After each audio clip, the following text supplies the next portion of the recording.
Good morning student. आप सभी स्वस्थ रहें ऐसी कामना करती हूँ मैं। और इसी के साथ हम लोग अपना बेटा नेक्स्ट चैप्टर स्टार्ट करेंगे। That is chapter number 3, how do organism reproduce. कैसे कोई ऑर्गेनिज्म जो है वो रिप्रोड्यूस करते हैं, यानी अपने जैसे ही ऑर्गेनिज्म को बनाते हैं। तो फर्स्ट ऑफ ऑल यहाँ पे 3 क्वेश्चन आपको नजर आ रहे होंगे, उनके बारे में हम एक एक करके बात करेंगे। आपको इस वर्ड का मैं मतलब बता देती हूँ। री और प्रोड्यूस, 2 वर्ड से मिलकर ये बना है रिप्रोड्यूस। री का मतलब होता है बेटा अगेन, और प्रोड्यूस का मतलब होता है आपको पता ही है पैदा करना, टू प्रोड्यूस। यानी कोई भी ऑर्गेनिज्म अपने जैसे ही और ऑर्गेनिज्म को प्रोड्यूस करे, उसको हम क्या बोलेंगे? रिप्रोडक्शन बोलेंगे। रिप्रोडक्शन वर्ड जो आया है इसी से आया है। अब बात आती है कि आपने लास्ट 2 चैप्टर हमने पढ़े हैं, जिसमें हमने एक लाइफ प्रोसेसेस के बारे में पढ़ा। लाइफ प्रोसेस में हमने क्या क्या चीज पढ़ी बेटा? हमने न्यूट्रिशन पढ़ा, हमने एक्सक्रीशन पढ़ा, हमने सर्कुलेटरी सिस्टम पढ़ा, उसके बाद फिर हमने कंट्रोल एंड कोऑर्डिनेशन के बारे में पढ़ा, ब्रेन से रिलेटेड सारी चीजें पढ़ी। ये सारी की सारी चीजें हमारे सर्वाइवल के लिए बहुत जरूरी थी। ये सारी की सारी जो एक्टिविटी हम लोग परफॉर्म करते थे, ये हमारे जिंदा रहने के लिए बहुत जरूरी थी। लेकिन एक ऐसा प्रोसेस भी है जो हमारे जिंदा रहने के लिए बहुत जरूरी नहीं है, लेकिन हमारी स्पीशीज को बढ़ाने के लिए और हमारे नंबर को इंक्रीज करने के लिए, यानी हमारी स्पीशीज के नंबर को इंक्रीज करने के लिए और हमारे स्पीशीज की कॉन्टिन्यूटी को अर्थ पे बनाए रखने के लिए बहुत जरूरी होता है। That is reproduction. तो सबसे पहला क्वेश्चन यहाँ पे देखो 3 क्वेश्चन लिखे हुए हैं। What is reproduction, why do organism reproduce, and why animal belong to the same species looks alike. ठीक है, तो ये 3 क्वेश्चन का एक एक करके हम जवाब देंगे। पहला है रिप्रोडक्शन क्या है। ये तो आपको पता लग गया होगा, जिंदा रहने के लिए रिप्रोडक्शन करना जरूरी नहीं है, लेकिन स्पीशीज की अर्थ के ऊपर एग्जिस्टेंस के लिए और स्पीशीज की सर्वाइवल के लिए इसका होना बहुत ही जरूरी होता है। अब ये भला क्या है रिप्रोडक्शन? अपने जैसे ही नए ऑर्गेनिज्म को बनाना, किसी भी एक ऑर्गेनिज्म के द्वारा अपने जैसे ही ऑर्गेनिज्म को डेवलप करना क्या कहलाता है बेटा? रिप्रोडक्शन कहलाता है। अपने जैसे ही ऑर्गेनिज्म को दोबारा से बना देना, अगेन टू प्रोड्यूस, दोबारा से बना दिया। ठीक है, why do organism reproduce. Now the question is, क्यों जरूरी है रिप्रोडक्शन का होना। क्वेश्चन नंबर 2 का आंसर क्या है? पहला है सर्वाइवल के लिए, दूसरा है एग्जिस्टेंस ऑफ स्पीशीज के लिए, और तीसरा है स्पीशीज के जो इंडिविजुअल है उनके नंबर को इंक्रीज करने के लिए। ठीक है, मल्टीप्लाई करने के लिए नंबर्स को। ठीक है, तो इस तरीके से कुछ चीजें हैं जो जरूरी होती हैं हमारी धरती के ऊपर। फॉर एग्जाम्पल, आज हम लोग ह्यूमन बीइंग जो है वो रिप्रोड्यूस करना बंद कर दें, हम जितने भी लोग हैं वो रिप्रोड्यूस करना बंद कर दें, तो होगा क्या? एक दिन धरती पे धीरे धीरे, क्योंकि अब आए हैं, जिंदा हुए हैं, पैदा हुए हैं, तो मरना तो है, मर जाएंगे एक दिन। लेकिन ये रिप्रोडक्शन ही है जो मरने वाले लोगों को रिप्लेस करता चला जाता है। आज हम मरेंगे तो हमारे बच्चे आगे इस लाइफ को चलाएंगे, कल को ये नए बच्चे रिप्रोड्यूस करेंगे तो वो आगे लाइफ को चलाएंगे। तो इस तरीके से बेटा एक पैटर्न बना हुआ है जिससे स्पीशीज की एग्जिस्टेंस धरती के ऊपर रहती है, प्लस स्पीशीज के नंबर भी इंक्रीज होते हैं। मल्टीपल 2 से 4, 4 से 8, 8 से 16, इस तरीके से ऑर्गेनिज्म जो है रिप्रोड्यूस करते चले जाते हैं। सर्वाइवल के लिए भी जरूरी है, धरती के ऊपर हमारी एग्जिस्टेंस रहे, हमारा सर्वाइवल रहे, उसके लिए रिप्रोडक्शन करना जरूरी है। देखो, मेरे लिए रिप्रोडक्शन का कोई महत्व नहीं है, सांस लेना जरूरी है, खाना खाना जरूरी है, ये चीजें जरूरी है। रिप्रोडक्शन करना कोई बहुत बड़ी बात नहीं है, लेकिन ह्यूमन स्पीसीज के लिए रिप्रोडक्शन करना बहुत बड़ी बात है। तो कहने का मतलब है इन चीजों के लिए रिप्रोडक्शन करना जरूरी होता है, ताकि अपने जैसे ही आइडेंटिकल इंडिविजुअल को पैदा किया जा सके, आइडेंटिकल इंडिविजुअल को पैदा किया जा सके। ठीक है बेटा, तो इसलिए रिप्रोडक्शन करना ऑर्गेनिज्म के लिए जरूरी होता है। तो आपको समझ में आई होंगी बातें। ये सांस लेने जैसा जरूरी नहीं है, लेकिन जरूरी है क्योंकि धरती पे स्पीशीज के नंबर को बढ़ाना है, धरती पे से स्पीशीज के एग्जिस्टेंस को खत्म होने से बचाना है।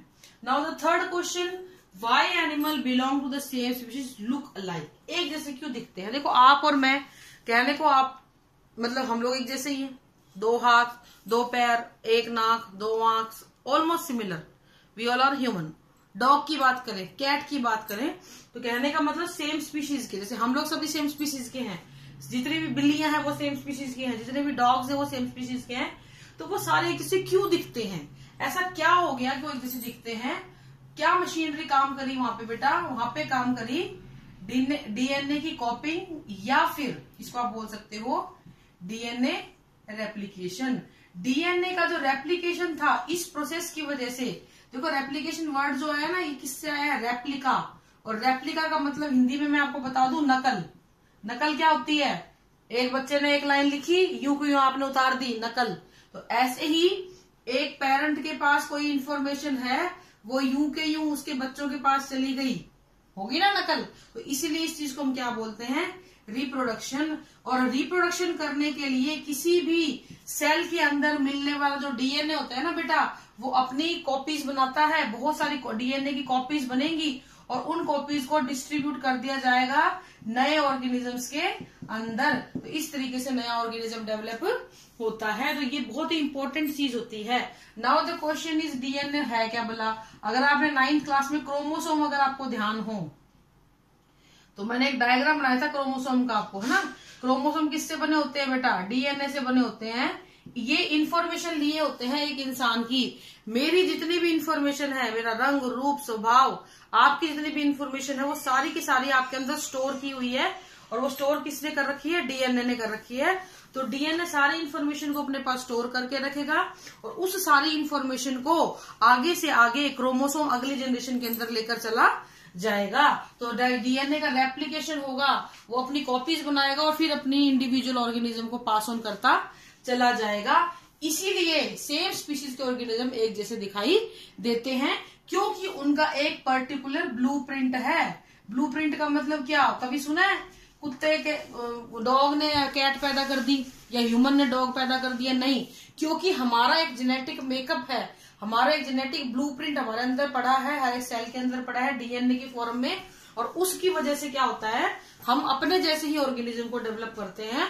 और जब ये डीएनए आगे से आगे ट्रांसफर होगा तो सारी स्पीशीज एक जैसी दिखने लग जाएंगी। मतलब ह्यूमन जैसा दिखेगा, डॉग जैसे दिखेंगे, कैट जैसी दिखेंगी। कहने का मतलब है ये, इसीलिए सभी ऑर्गेनिज्म एक जैसे दिखते हैं। अब एक जो इम्पोर्टेंट चीज यहाँ पे है वो ये है बेटा कि जब ये डीएनए की कॉपिंग होती है, देखो कॉपी में आप लोग जो नकल करते हो तो कुछ बच्चे तो यूं का यूं टेप देते हैं, उनको गलत लिखा हो सही लिखा हो उनको कोई मतलब नहीं होता।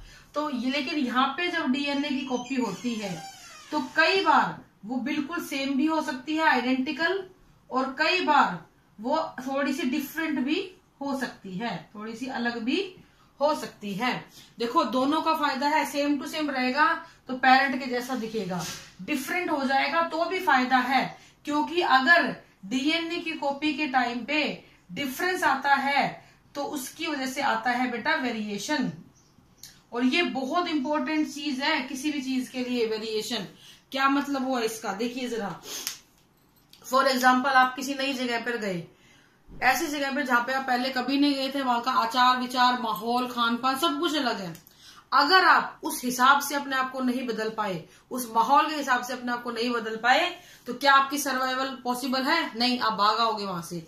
बिल्कुल ऐसे ही हमारे एनवायरनमेंट के अंदर बहुत तरीके के चेंजेस आते रहे हैं over the period of time, बहुत लंबे लंबे टाइम तक। कभी सूखा पड़ गया, कभी बर्फ पड़ गई, कभी बाढ़ आ गई। तो इस तरीके से बड़े पैमाने के ऊपर हमारी धरती के ऊपर अलग अलग प्रकार की क्लाइमेटिक कंडीशंस बनी हैं। और उन सभी क्लाइमेटिक कंडीशंस के हिसाब से डीएनए ने भी अपने आप को चेंज किया है। क्यों किया, ताकि इस बदलते हुए स्वरूप के साथ धरती के हम भी बदल जाएं, ताकि हम स्पीशीज को अपनी को एग्जिस्ट कर पाए, नहीं तो खत्म हो जाएंगे। फॉर एग्जाम्पल 100 बैक्टीरिया हैं, 100 बैक्टीरिया को एकदम से अनफेवरेबल एनवायरनमेंट आ गया, 100 में से 50 बैक्टीरिया ऐसे होंगे जो बच जाएंगे और 50 मर जाएंगे। क्यों, क्योंकि 50 ने अपने आप को चेंज कर लिया और 50 अपने आप को चेंज नहीं कर पाए। और वो चेंज क्या कहलाता है बेटा, वेरिएशन कहलाता है। और जब डीएनए कॉपी करते वक्त कुछ ना कुछ डिफरेंस क्रिएट हो जाता है, उसकी वजह से वेरिएशन आते हैं। तो वेरिएशन जो है स्पीशीज के सर्वाइवल के चांस को क्या कर देता है बेटा, इंक्रीज करता है। ये बहुत इंपॉर्टेंट चीज है, याद रखने के लिए क्वेश्चन आता है कि स्पीशीज की सर्वाइवल के लिए सबसे इंपॉर्टेंट चीज क्या है। अगर उसमें वेरिएशन आते हैं तो उसके सर्वाइवल के चांस और ज्यादा बढ़ जाते हैं। देखो रिप्रोडक्शन से तो सर्वाइवल का चांस बढ़ ही रहा है, प्लस अगर वो वेरिएशन भी लाती है। देखो एक ही डर्रे पे चलते रहेगा, एक ही डर्रे पे चलती रहे तो कुछ टाइम बाद दिक्कत आनी शुरू हो जाती है। तो लेकिन वेरिएशन बदलाव आता रहेगा और उस बदलाव को हम एक्सेप्ट करते रहेंगे तो शायद दिक्कतें नहीं आती है। तो वेरिएशन इसलिए जरूरी होता है कि ये एक किसी भी ऑर्गेनिज्म की बदलते हुए एनवायरनमेंट के साथ जो उसकी कंपैटिबिलिटी है उसको इंश्योर करता है कि ऑर्गेनिज्म बदलते हुए वातावरण के हिसाब से अपने आप को बदल ले, ताकि उसे आगे दिक्कत ना आए। ठीक है बेटा, अब हम बात करते हैं टाइप्स ऑफ रिप्रोडक्शन की। तो बेटा हमने रिप्रोडक्शन को ब्रॉडली दो पार्ट्स में डिवाइड कर दिया है on the basis of number of parents. ठीक है, एसेक्सुअल रिप्रोडक्शन और सेक्सुअल रिप्रोडक्शन। ठीक है, एसेक्सुअल रिप्रोडक्शन एक यूनिपेरेंटल प्रोसेस है, यानी कि यहां पे पेरेंट कितने होंगे, एक होगा, यानी एक सेल से ही क्या बनेंगी, दो सेल बन जाएंगी आइडेंटिकल। ठीक है, sexual reproduction is a biparental process. ठीक है, यहाँ पे एक मेल होगा और एक क्या होगी बेटा, फीमेल होगी।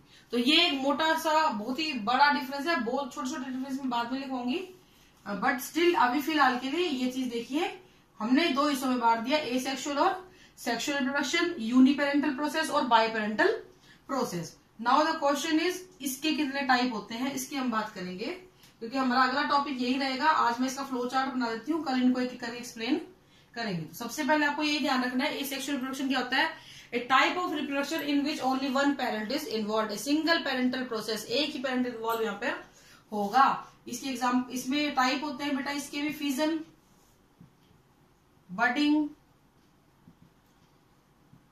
फ्रेगमेंटेशन,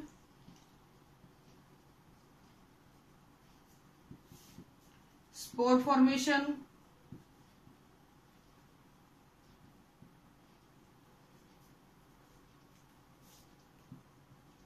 वेजिटेटिव प्रोपेगेशन,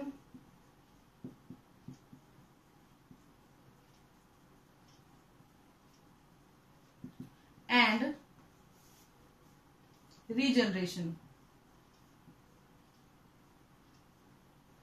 ठीक है, तो इस तरीके से fission, budding, fragmentation, spore formation, vegetative reproduction, regeneration, ये कुछ टाइप है इसके एसेक्सुअल रिप्रोडक्शन के। सेक्सुअल के टाइप बहुत ज्यादा नहीं होते हैं, होते ही नहीं है, सिंपल प्रोसेस है, लेकिन यहाँ पे अलग अलग। मेनली ये किसमें मिलता है बेटा, ये मिलता है यूनिसेल्युलर ऑर्गेनिज्म में। किनमें मिलेगा, यूनिसेल्युलर ऑर्गेनिज्म में, जैसे कि बैक्टीरिया, फंगी, एल्गी,